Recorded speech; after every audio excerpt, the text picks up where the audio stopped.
Le trouble obsessionnel compulsif, sous l'acronyme TOC. Le trouble obsessionnel compulsif, communément appelé TOC, constitue un état psychologique persistant. Durant cet état, une personne est confrontée à des pensées envahissantes et récurrentes, également connues sous le nom d'obsession. Ces pensées sont souvent incontrôlables et peuvent générer une anxiété significative. Parallèlement, les individus atteints de TOC se livrent à des comportements répétitifs appelés compulsions, dans le but de soulager cette anxiété. Selon l'Organisation mondiale de la santé, OMS, le TOC fait partie des troubles mentaux courants touchant des personnes de tout âge. Pour illustrer, imaginons une personne craignant constamment d'être contaminée par des germes. Cette pensée obsessionnelle pourrait la conduire à se laver les mains de manière excessive, représentant ainsi une compulsion visant à atténuer la peur persistante de la contamination. De même, une personne souffrant de troubles obsessionnels compulsifs aurait des obsessions liées à la peur de commettre une erreur importante, l'obligeant ainsi à effectuer des vérifications répétées pour éviter tout problème potentiel. Ces symptômes sont souvent caractéristiques du trouble obsessionnel compulsif et peuvent entraîner une détresse significative. Ils ont également le potentiel d'entraver considérablement les activités quotidiennes de la personne touchée. Quelles sont les origines du trouble obsessionnel compulsif? Bien que les causes exactes de ce trouble obsessionnel compulsif demeurent inconnues, plusieurs éléments de risque accroissent la probabilité de son développement. Génétique. L'un de ces facteurs réside dans la génétique. Des études ont mis en lumière une corrélation entre la présence d'un parent ou d'un frère-sœur au premier degré atteint de TOC et une augmentation du risque de développer le trouble. Bien que les chercheurs n'aient pas encore identifié de gènes spécifiques ou de combinaisons génétiques déterminantes pour le TOC, des investigations approfondies se poursuivent afin d'explorer la complexité de la relation entre la génétique et le trouble obsessionnel compulsif. Imagerie cérébrale. Un autre domaine de recherche se concentre sur la biologie à travers des études d'imagerie cérébrale. Ces analyses ont révélé que les personnes atteintes de TOC présentent fréquemment des variations dans le cortex frontal et les structures sous-corticales du cerveau. Ces zones cérébrales jouent un rôle crucial dans la régulation du comportement et des réponses émotionnelles.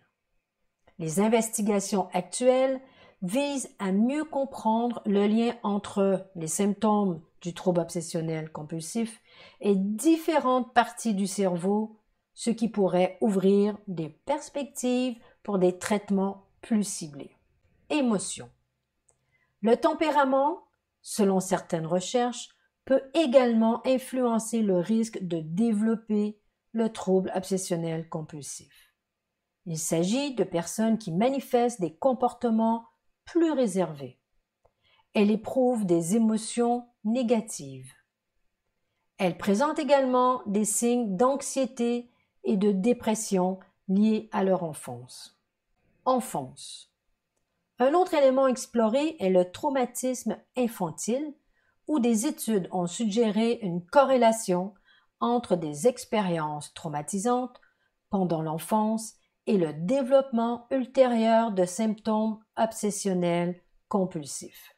Cependant, des recherches supplémentaires sont nécessaires pour élucider pleinement cette relation complexe. Infection. Enfin, il est important de noter la présence d'une condition particulière chez les enfants, connue sous le nom de troubles neuropsychiatriques pédiatriques auto-immunes associés aux infections à streptocoque. PANDAS en anglais. Dans ces cas, les enfants peuvent présenter soudainement des symptômes de TOC ou une aggravation de ces symptômes après une infection à streptocoque. L'ensemble de ces éléments souligne la diversité des facteurs de risque du TOC. La nécessité d'une approche holistique dans la compréhension et la gestion de ce trouble complexe est donc de mise. Quels sont les symptômes du trouble obsessionnel compulsif? Les symptômes du TOC se manifestent à travers des obsessions, des compulsions ou souvent une combinaison des deux. Les obsessions représentent des pensées intrusives, impulsions ou images mentales récurrentes qui sont à la fois envahissantes et indésirables, généralement génératrices d'anxiété chez la plupart des individus.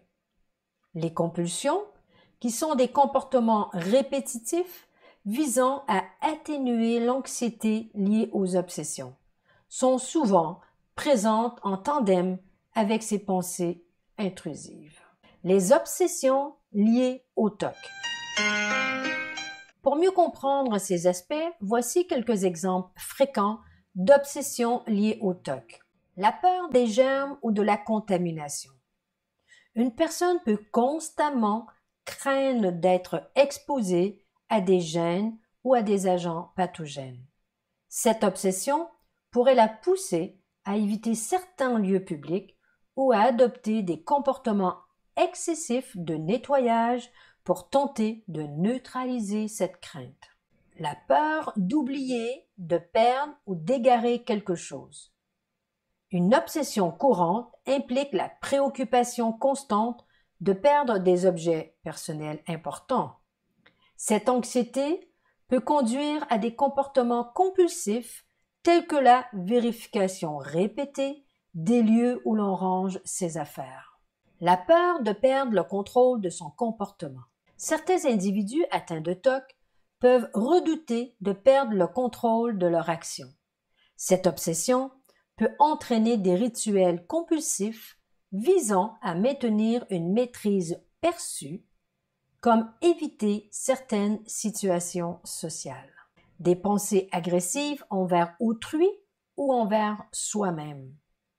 Les obsessions peuvent également prendre la forme de pensées violentes, agressives, ou même de crainte de causer du tort à autrui. Ces pensées indésirables peuvent être particulièrement dérangeantes. Autre point, des pensées indésirables, interdites ou tabous liés au sexe, à la religion ou au préjudice. Certains individus sont tourmentés par des pensées qu'ils jugent inappropriées. Il peut aussi s'agir d'actions contraires à leurs valeurs morales, entraînant souvent un inconfort considérable. Le désir d'avoir des choses symétriques ou parfaitement ordonnées. Une obsession courante implique la nécessité perçue d'avoir des objets disposés de manière symétrique ou ordonnée. Les personnes touchées peuvent ressentir une anxiété intense si elles ne rangent pas les choses selon leurs critères.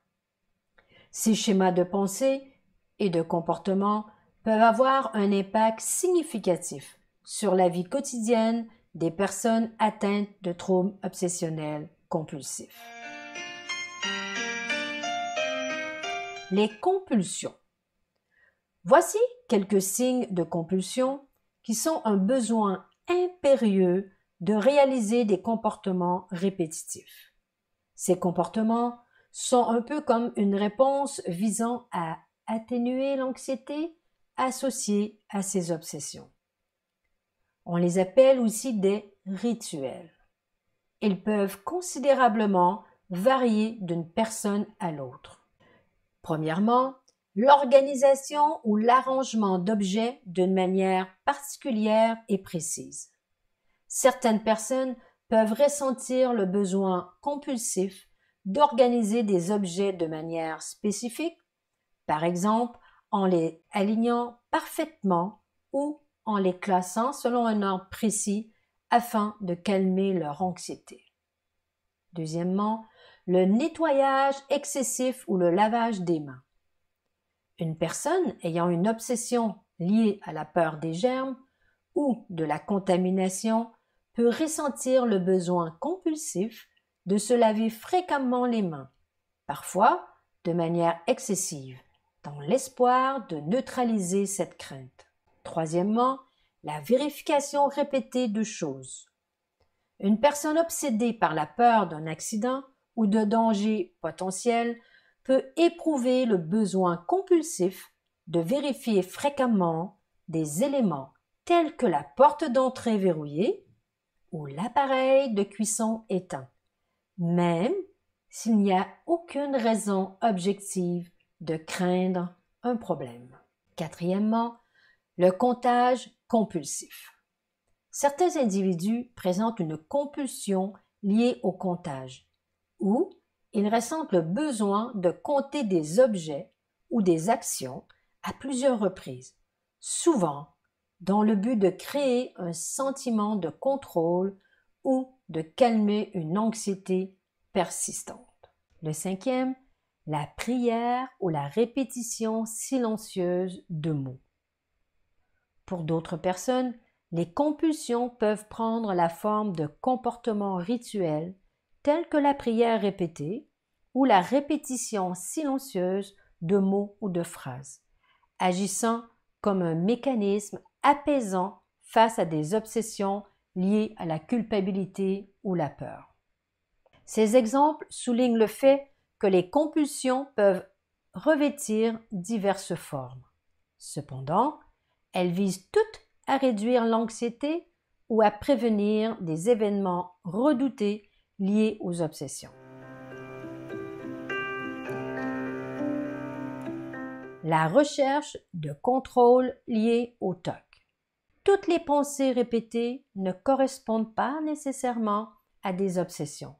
De même que tous les rituels ou habitudes ne constituent pas forcément des compulsions. Cependant, les personnes affectées par le trouble obsessionnel compulsif présentent généralement des caractéristiques distinctes.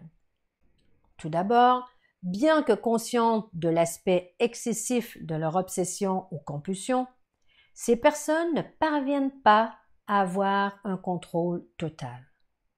Cette perte de maîtrise persiste même lorsque la personne reconnaît la démesure de ses pensées ou de ses comportements.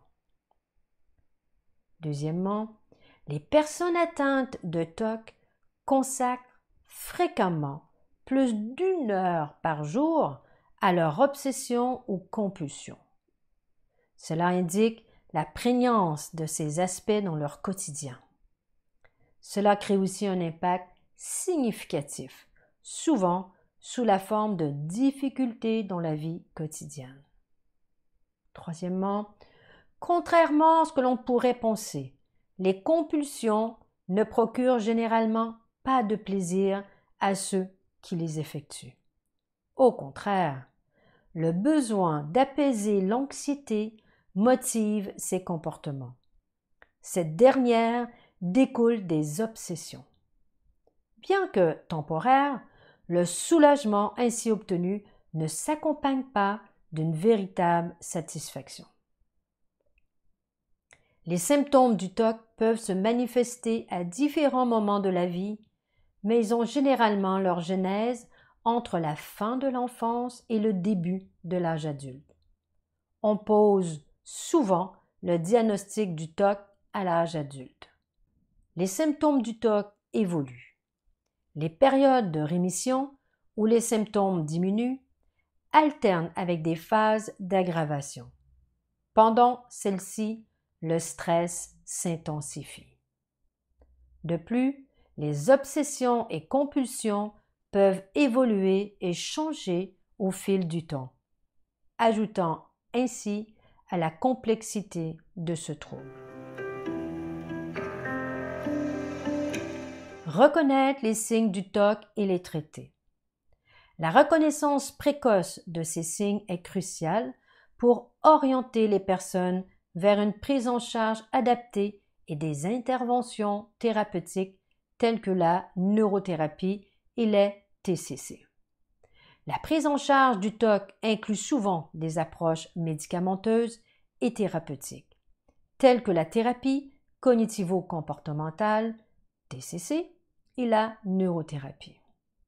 Les médicaments agissent en modulant les neurotransmetteurs. Les TCC visent à aider les individus à comprendre et à gérer leur obsession et compulsion de manière plus adaptée. La neurothérapie aide à réduire l'anxiété, à trouver des stratégies de détente musculaire et nerveuse, à contrôler les schémas de pensée et à réguler les émotions.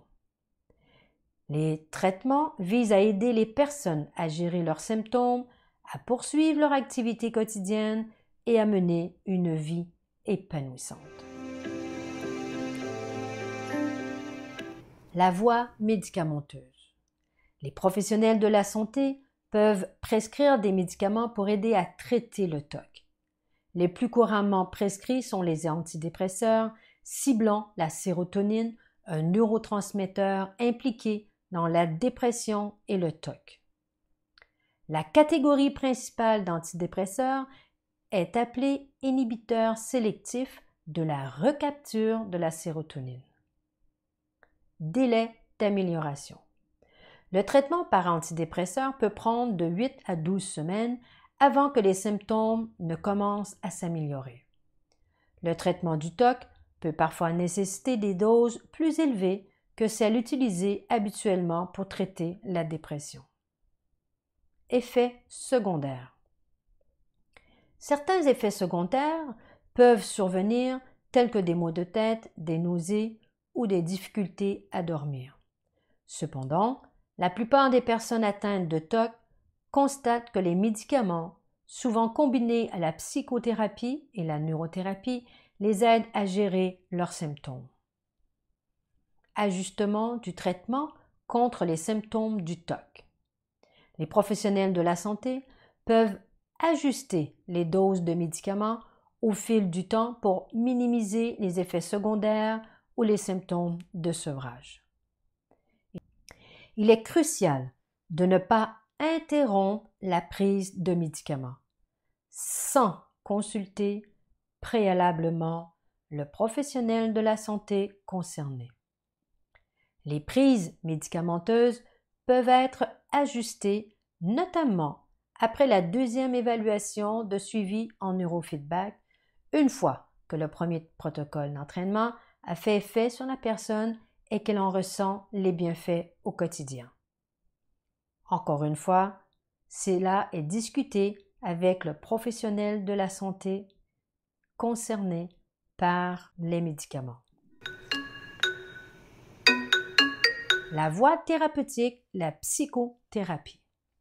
La psychothérapie se révèle être une composante cruciale du traitement pour les personnes de tout âge confrontées au TOC. Diverses approches ont démontré leur efficacité avec la thérapie cognitivo-comportementale TCC en tête. Celle-ci, considérée comme la norme d'or de la psychothérapie, s'avère particulièrement bénéfique pour de nombreuses personnes atteintes de TOC. La thérapie cognitivo-comportementale, TCC. Cette forme de psychothérapie aide les individus à identifier des schémas de pensée nuisibles ou erronés. Elles permettent de remettre en question ces pensées négatives. Les personnes apprennent à mieux comprendre leur impact sur leurs émotions et leurs actions. La TCC offre également des outils pour modifier les comportements autodestructeurs. Par exemple, Prenons une personne qui a une obsession liée à la contamination. Elle peut apprendre à remettre en question les pensées irrationnelles. Elle s'exerce à adopter des comportements plus adaptés face à cette anxiété. Le RP, la thérapie d'exposition et prévention de la réponse, ERP, est un type spécifique de TCC. Elle se concentre sur l'exposition progressive à des situations déclenchantes tout en empêchant les comportements compulsifs habituels. Par exemple, prenons une personne ayant une obsession concernant la vérification répétée de la fermeture des portes. Elle peut être exposée à la situation redoutée, la porte non vérifiée. Elle sera alors encouragée à résister à la compulsion de vérification. Bien que cette approche puisse initialement augmenter l'anxiété, elle vise à diminuer les comportements compulsifs au fil du temps. Le traitement des enfants atteints de TOC. Les enfants nécessitent souvent un soutien supplémentaire de la part de leur famille. Les professionnels de la santé doivent aussi les soutenir pour reconnaître et gérer les symptômes de TOC. Les professionnels de la santé mentale collaborent avec les jeunes pour identifier des stratégies de gestion du stress adaptées. Ils renforcent le soutien familial, aidant ainsi à mieux maîtriser les symptômes du TOC. Cela peut inclure des activités ludiques, enseignant des techniques de gestion de l'anxiété et favorisant un environnement de soutien positif. La neurothérapie. Le neurofeedback EEGQ, électroencéphalogramme quantitatif, et le biofeedback sont des approches thérapeutiques. Elles visent à réguler l'activité cérébrale et les réponses physiologiques du corps. Le neurofeedback EEGQ, régulation de l'activité cérébrale. Pendant une séance de neurofeedback EEGQ, le neurothérapeute place des électrodes sur le cuir chevelu pour mesurer en temps réel les ondes cérébrales à l'aide de l'EEGQ. Lors d'un entraînement pour le TOC, une personne est activement impliquée dans le processus. Le neurothérapeute la guide pour ajuster l'activité de certaines zones cérébrales en fonction des objectifs thérapeutiques. Si l'objectif est de réduire l'activité de zones cérébrales liées aux obsessions, le feedback en temps réel prend la forme de signaux visuels ou sonores. Ils fournissent alors des indications sur le trouble mesuré. Par exemple, des indicateurs visuels peuvent consister en des graphiques ou des images représentant l'activité cérébrale. Des signaux sonores peuvent varier en fréquence ou en intensité en fonction des changements d'activité. La personne ajuste activement les ondes cérébrales selon les objectifs d'entraînement. Ces retours renforcent la conscience personnelle. Ils facilitent l'apprentissage conscient et volontaire dans la thérapie du TOC. Réduction des symptômes du TOC. Au cours de l'entraînement, la personne peut constater des changements dans ses schémas d'ondes cérébrales, éventuellement associés à une diminution des symptômes du TOC. Par exemple, si les résultats de l'EEGQ montrent une amélioration dans la modulation des ondes θ, qui sont associées à l'anxiété, cela peut être corrélé à une réduction de l'anxiété observée chez la personne. Ces ajustements progressifs peuvent contribuer à une amélioration globale des symptômes du TOC.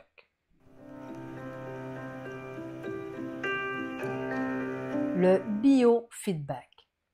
Contrôle des réponses physiologiques liées au TOC. Pendant une séance de biofeedback, la personne est connectée à des capteurs qui surveillent des paramètres physiologiques tels que la fréquence cardiaque, la tension musculaire ou la conductance de la peau. Par exemple, si le biofeedback vise à réduire la tension musculaire associée aux compulsions, la personne pourrait recevoir un retour d'information instantané indiquant la diminution de la tension musculaire lorsqu'elle utilise des techniques de relaxation.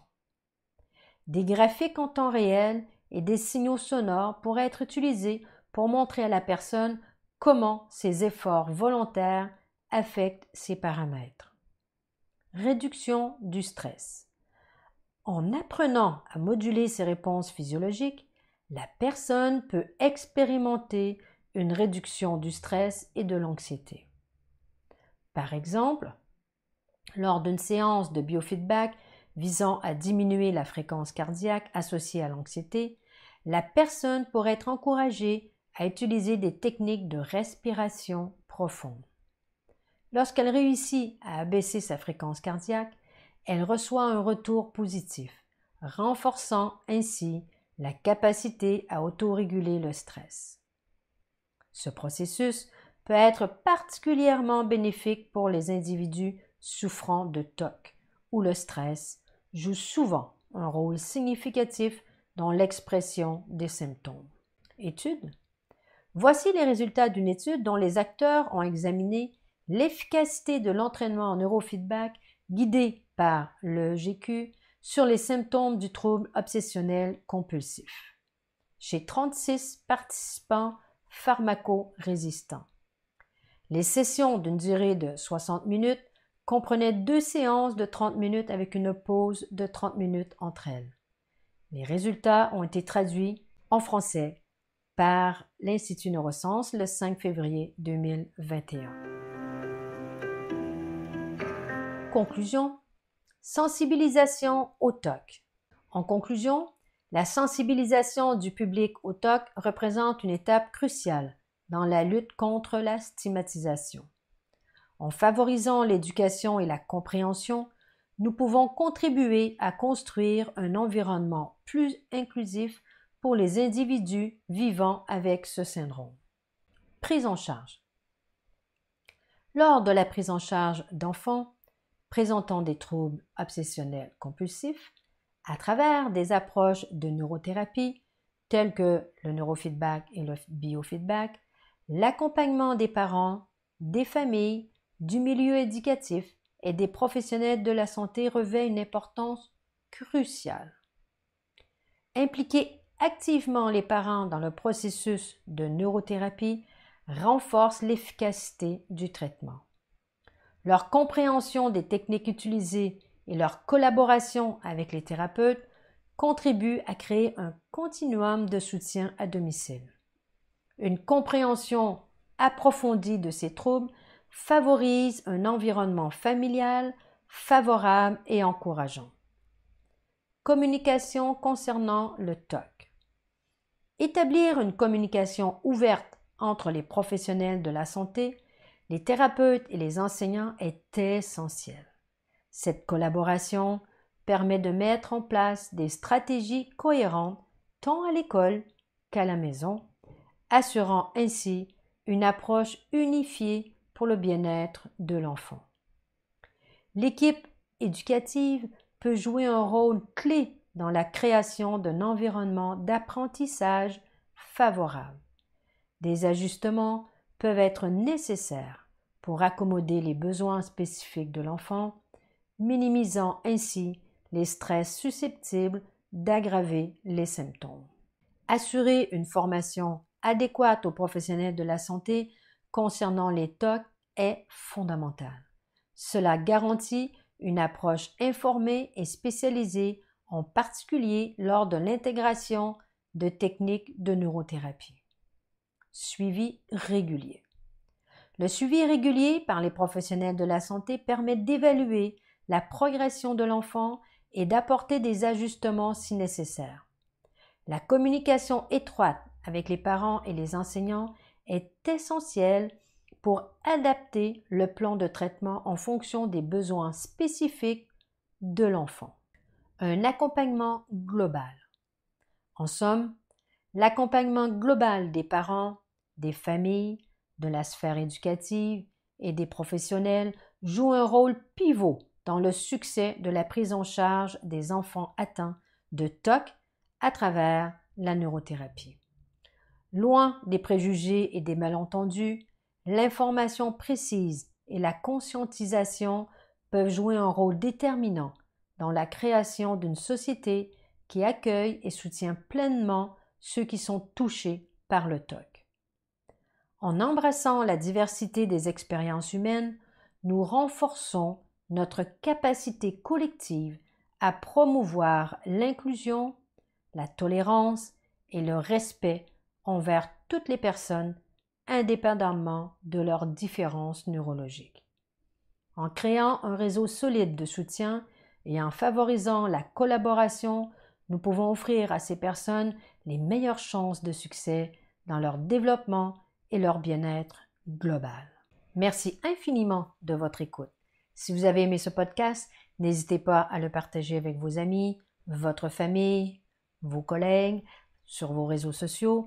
Nous serions bien entendu ravis de vous retrouver lors de notre prochain rendez-vous.